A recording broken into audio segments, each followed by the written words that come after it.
la quiétude du pays, alors que les autorités contribuent à l'amélioration des conditions de vie et d'apprentissage des étudiants. Les pouvoirs publics devraient prendre des décisions qui s'imposent, quitte à dénoncer les fauteurs de troubles l'université. Des enseignements et notamment de cette conférence qui aura lieu ici à la maison Georges Rawiri. D'abord, bien avant peut-être de parler de cette conférence, votre impression quand vous êtes arrivé à Libreville? C'est la première fois que vous arrivez? Oui, c'est effectivement la première fois que je viens à Libreville. Donc j'ai découvert à la fois une université un petit peu en ébullition. Voilà, ce sont des choses qui arrivent également en France, donc je ne suis pas trop surpris. J'ai pu faire un tout petit tour sur le campus et me rendre compte qu'effectivement, à la fois, je pense que les enseignants font un gros effort et les étudiants sont probablement dans des conditions aussi très difficiles. Voilà. Moi, je suis venu pour assurer un enseignement et je me réjouis de pouvoir discuter, dialoguer avec les étudiants que j'ai vus, notamment de Master 2, pendant toute cette semaine. Voilà. Et je remercie le directeur du département de m'avoir accueilli chaleureusement. Alors, quel est l'intérêt du choix du thème enjeux, défis du journalisme? Parce que tout simplement, il me semble que le journalisme aujourd'hui, dans nos sociétés modernes, a un rôle fondamental à jouer. Les informations, comme vous le savez, circulent de plus en plus vite avec les nouvelles technologies. Il faut donc que les journalistes aient un sens très aigu de leur responsabilité et fassent très attention à l'information qu'ils diffusent, puisque cette information ensuite peut avoir des répercussions non seulement locales, nationales, mais mondiales avec les réseaux de communication aujourd'hui. Donc mon sentiment, c'est que c'est un thème qui porte sur le rapport entre les médias et la démocratie, et les journalistes sont au centre de ce thème. D'accord. Professeur Pamphile Mébiam, qui est concerné par cette conférence et qui est invité en d'autres termes? Alors, c'est une conférence qui est concernée, comme vous l'avez compris, elle concerne donc d'abord les étudiants du département des sciences de l'information et de la communication, mais également un grand public. Alors, comme vous le savez certainement, le département des sciences de l'information et de la communication reçoit des étudiants à partir du niveau master. Donc, tous les étudiants qui sont éligibles au département des sciences de l'information et de la communication peuvent venir à cette conférence-là déjà pour s'abreuver à cette source du savoir. Je pense également que les professionnels de la communication qui sont nombreux à Libreville peuvent également venir à cette conférence pour échanger, pour apprendre, pour discuter, pour s'enrichir. Peut-être revenir sur le choix du professeur Rémi Riffiel. Pourquoi le professeur Rémi Riffiel? C'est une excellente question. Pourquoi le professeur Rémi Riffiel, mais parce que simplement notre département se veut un département élitiste. C'est un département d'excellence qui travaille en étroite collaboration avec l'UNESCO. Après avoir reçu bon nombre d'enseignants émérites africains, parmi lesquels pêle-mêle, je pense à Tanjean Enoch, à Camille Aboulou, à Serge Théophile Balima et le professeur également Yaha Diaby, que vous avez d'ailleurs reçu à la Gabon Télévision. Nous avons également pensé qu'à côté de cet échange sud-sud, il faut également confronter le savoir avec ce qui se fait de mieux à l'université Paris, et l'IFP est, de mon point de vue, l'une des universités les plus éminentes qui traitent des questions de communication dans l'espace francophone. Professeur Rémi, en fait, c'est la première fois que vous avez au Gabon, mais ce n'est pas le premier contact avec les Gabonais. Vous avez déjà eu un contact avec les Gabonais? Nous avons eu des contacts avec des Gabonais, puisque l'Institut français de presse, l'IFP, dans le département de communication de l'Université Paris 2, est l'un des plus anciens départements français. Il date de 1951, et par conséquent, nous avons eu l'occasion de former au cours des années 60, 70 et au-delà un certain nombre de journalistes africains, et notamment un certain nombre de responsables aujourd'hui des médias gabonais. Voilà. Donc il y a des liens très étroits qui se sont tissés depuis de nombreuses années. Entre autres journalistes, David Elaminta, tout à fait. David Elaminta, Olivier Max Olivier Obam, voilà, qui sont des journalistes formés à cette école de l'IEP. Vous voyez bien que ils n'ont pas simplement été formés à l'IEP, ils ont également été formés à l'IFP, ils ont été également formés à l'Université Omar Bongo, et donc je pense que c'est une étroite collaboration qui se poursuit. Peut-être avant de terminer, un message à l'endroit des étudiants par rapport à la conférence de demain, professeur Mébiam. Alors, je voudrais inviter massivement les étudiants de l'Université Omar Bongo qui sont intéressés par les problématiques de la communication à investir massivement l'auditorium de la maison gabonaise, de la maison Georges Rawiri, pour prendre part à cette conférence. En réalité, ce sont deux conférences qui vont avoir lieu. C'est le cycle inaugural des conférences au département des sciences de l'information et de la communication. Il y en a une du collègue Madébé, il y en a une autre également donc, de l'éminent spécialiste qui est donc M. Rémi Riffiel. Voilà, je peux juste rajouter un mot. Ce sont deux conférences qui, en quelque sorte, seront en écho l'une par rapport à l'autre, puisque le professeur Madébé parlera de la situation de la crise de la presse au Gabon, et je rebondirai sur la situation des médias en France et du journalisme. Voilà, donc merci d'être passé sur ce plateau, et on rappelle l'heure demain à quelle heure? Demain à 10h. À 10h. C'est nous qui vous remercions. Merci. Ok, merci. La suite de cette édition d'information en images à Mayumba, les travaux sur le pont de la Bagno avancent. La livraison du chantier se fera dans les délais requis. Compte rendu Jean-Raoul Badinga, Christian Maïnda.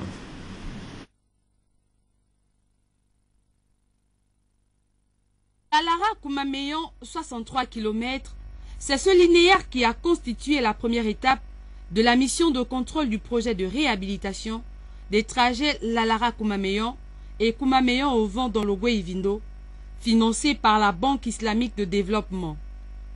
Pour cette étape, ce sont 97% du projet estimé à 42 milliards de francs CFA qui ont déjà été réalisés par l'entreprise chinoise CFHEC, avec la construction de 2 ponts pour lesquels restent des essais de chargement. Des travaux qui renvoient satisfait le chef de mission de la BID et le directeur général des infrastructures de transport. Si pour ce premier linéaire tout semble prêt, Kumameyon au vent, deuxième étape de cette mission, là-bas ce sont 51 km confiés à la société Sino-Hydro et financés à hauteur de 40 milliards, retardés pour cause de mauvaise organisation interne. Des travaux qui ont tout de même vu la rectification de plusieurs courbes, la construction de 2 ponts et la réalisation des travaux connexes. Il faut dire que ce projet traduit la volonté du chef de l'État de voir désenclaver les populations de l'intérieur du pays. Les travaux qui ont été lancés le 31 juillet 2011 seront donc livrés en mai 2014 pour le tronçon Lalara Kumameyon et en novembre 2014 pour Kumameyon au vent.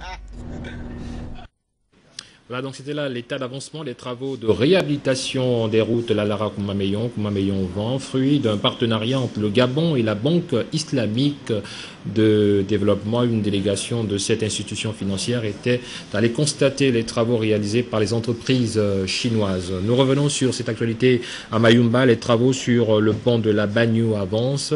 La livraison du chantier se fera dans les délais requis. Compte rendu Jean-Raoul Badinga, Christian Maïnda. La route du Sud en plein essor. En plein essor, non sans le tronçon Mouilandende. Et si l'axe de Tchubanga ne rassure pas, il n'en demeure pas moins que la route Tchubanga-Mayumba avance à une vitesse convenable. Et c'est d'ailleurs Sericom Gabon qui est à pied d'œuvre. La route de Tchubanga-Mayumba, nous sommes à 50 km de goudron, à 100% d'assainissement, et il reste encore une plateforme de 40 km à faire avec le goudron. Nous pensons que la route va être terminée, on peut la terminer à fin d'année. Le pont sur la Bagno, un véritable chef-d'œuvre, l'imposante infrastructure suscite la fierté des autorités politico-administratives de Mayumba. Effectivement, 3 ans après, notre rêve à nous, habitants de Mayumba, est devenu réalité. Puisque maintenant, on peut passer sur le pont.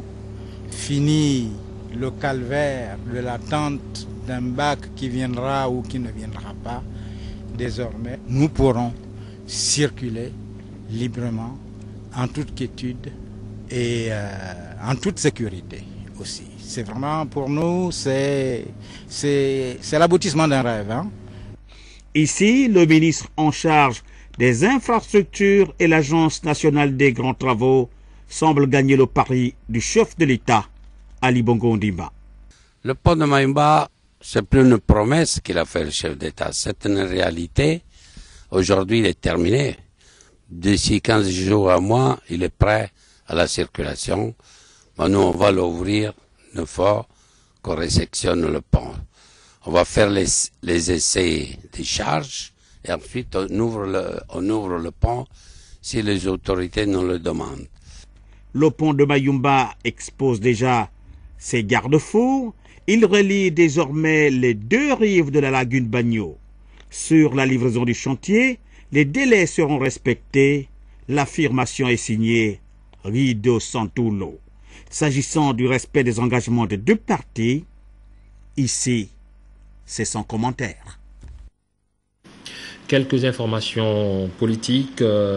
Jonathan Inyumba, membre du bureau politique, informe les membres du Conseil national, les membres du bureau des fédérations, les secrétaires de section, les membres du comité central qu'un séminaire sera organisé à leur intention le samedi 29 mars à partir de 10h30 dans la salle de réunion du Conseil départemental. Le thème portera sur le militant et la discipline au sein du parti. La présence de tous est de rigueur. Pour sa part, Pierre Ngavoura, Pauline Zeteawa, membre du bureau politique pour le département des Plateaux, convie les parlementaires, les membres du Conseil national et du comité central à la réunion qu'ils présideront le samedi 22 mars à 16h à la maison du parti 6 à lui. À Port-Gentil, dans la capitale économique, les populations vulnérables ont reçu des kits alimentaires offerts par la Croix-Rouge gabonaise et le groupe Sekagadis, compte rendu de nos confrères de Canal Delta.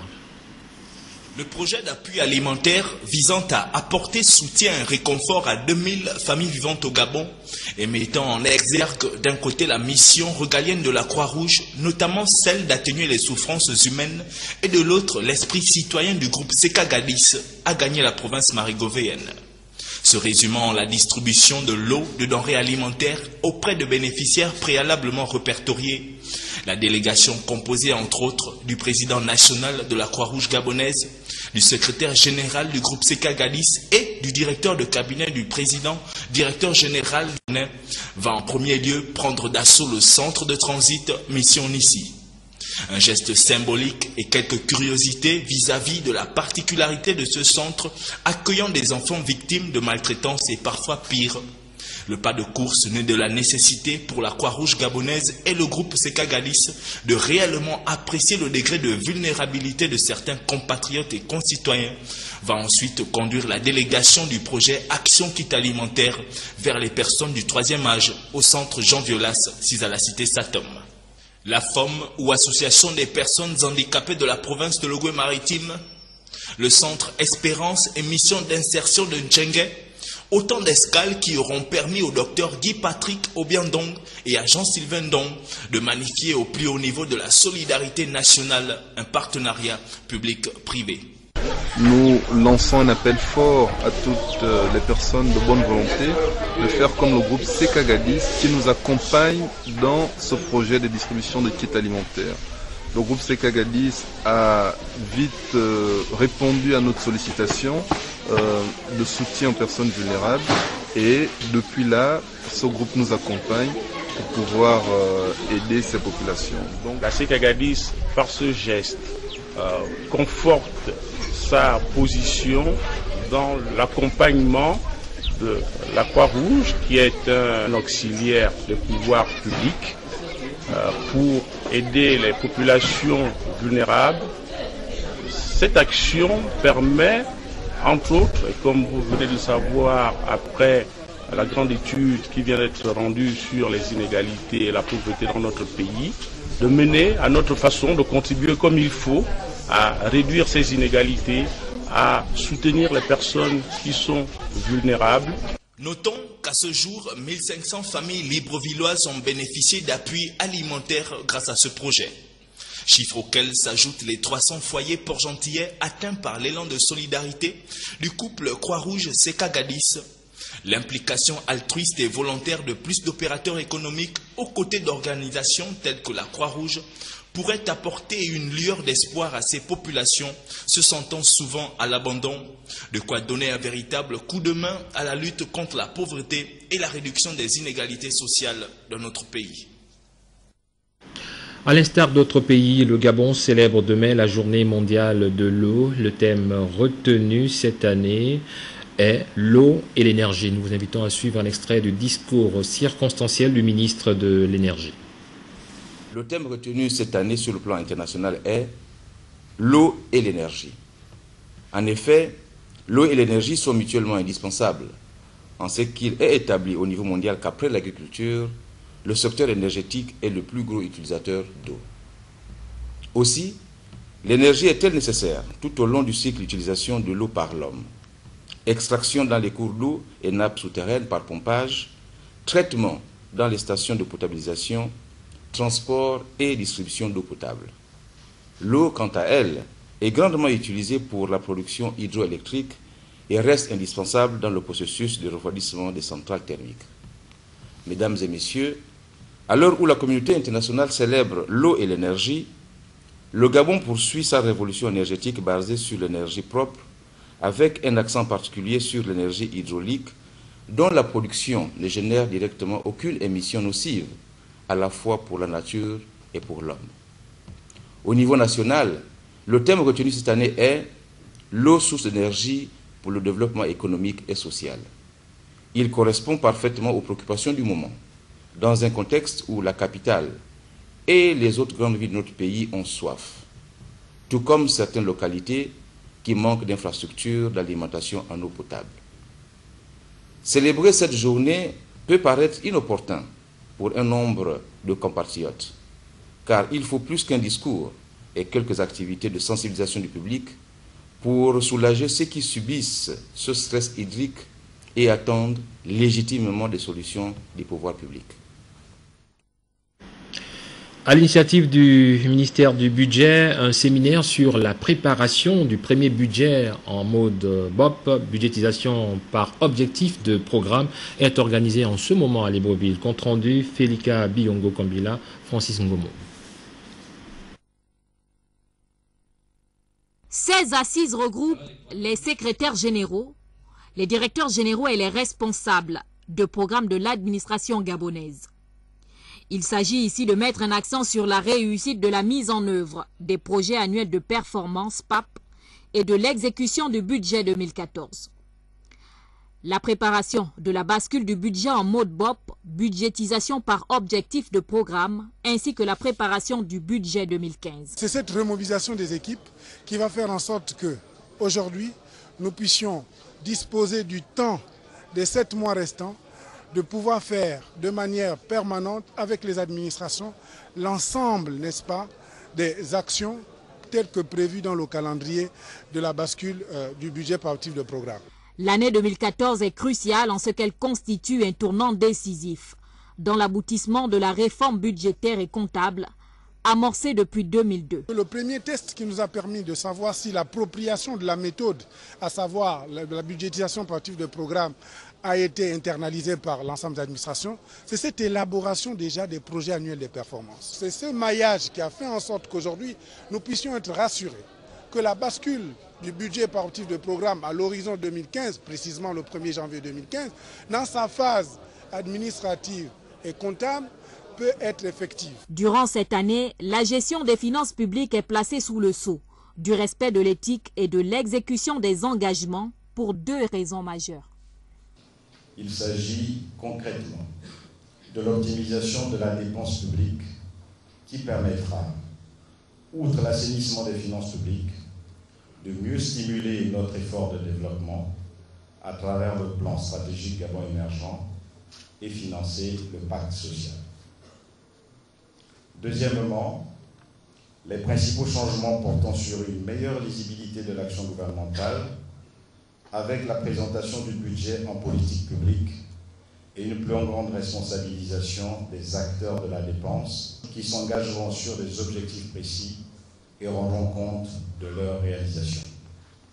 Ces 48 heures permettront d'ouvrir un vaste espace de réflexion sur le sens et l'efficacité de la dépense publique en République gabonaise. En marge du Forum économique Gabon-Île Maurice, le ministre des Affaires étrangères a signé un accord de coopération bilatérale dans les domaines de la santé et de l'éducation avec le vice-premier ministre mauricien des Finances et du Développement économique. Compte rendu, Armel Baoulé, Victor Mondonga. Au terme de cette visite officielle, des rencontres d'affaires entre le Gabon et l'île Maurice qui se sont déroulées du 15 au 19 mars 2014 à Libreville, finalement, la délégation mauricienne, conduite par Charles Gaëtan Xavier, Luc Duval, en sa qualité de vice-premier ministre mauricien, des Finances et du Développement économique a rencontré le ministre gabonais des Affaires étrangères, Emmanuel Isozengonde, en vue de prendre une part active à cette cérémonie protocolaire de signature des accords de coopération. Aussi, au cours des négociations diplomatiques entre les différentes parties, ces discussions ont débouché sur la signature des accords de coopération bilatérale axés sur la santé et l'éducation, d'où l'intérêt pour le ministre gabonais des Affaires étrangères, Emmanuel Isozengonde, de booster ce partenariat mutuel bénéfique dans les échanges avec l'île Maurice. La vision que le chef de l'État a du développement de notre pays, à savoir l'éducation et la santé.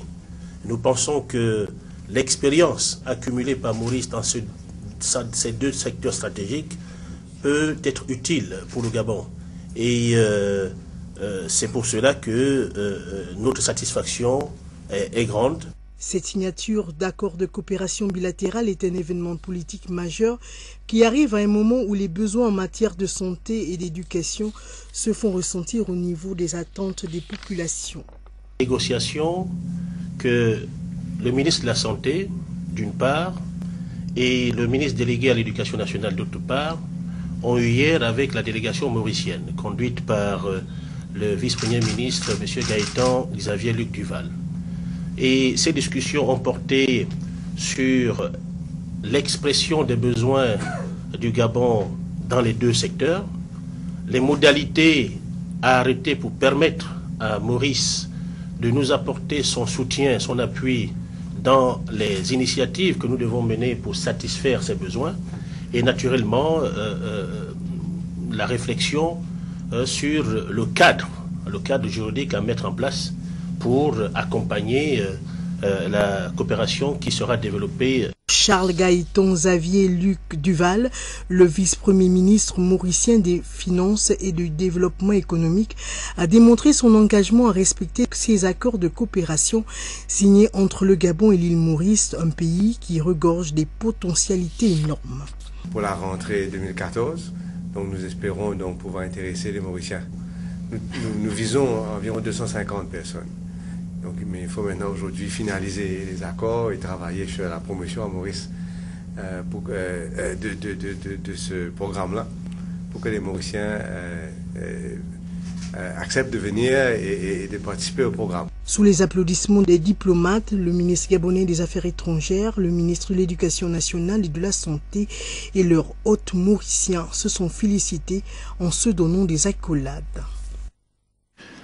Quelques informations politiques avant de mettre un terme à cette édition d'information. Yves Fernand Manfumbi, membre du comité permanent du bureau politique du PDG, convie tous les militants du département de la Dola, résidents ou de passage à Libreville, à bien vouloir prendre part à la réunion qu'il présidera ce samedi 22 mars à partir de 17h30 à l'auditorium de l'immeuble à Rambo, 6 sur le boulevard triomphal Omar Bongo. Jonathan Inumba, membre du bureau politique, informe les militantes et les militants que la célébration du 46e anniversaire du PDG, initialement prévue pour le 29 mars à la commune de Moulengi-Binza, est reportée au samedi 12 avril au centre de regroupement du village Nyumbinsi à partir de 10h. Enfin, dans la perspective des festivités en différé du 12 mars 2014 à Chibanga et dans différents départements de la province, Séraphin Mundunga et Angélique Ngoman, Jérôme Kwenzi Mikala, secrétaire national du PDG, invite les membres du bureau politique, les parlementaires PDG, les membres du comité national élus et de droit, ainsi que ceux du comité central, les cadres militants et sympathisants du PDG, originaires de la province de la Nyanga, résidant à Libreville, à une importante réunion qui se tiendra le mercredi 26 mars à 16h30 au siège du parti 6 au quartier Lui. Je vous retrouve demain à la même heure, toujours avec le même plaisir. Au revoir.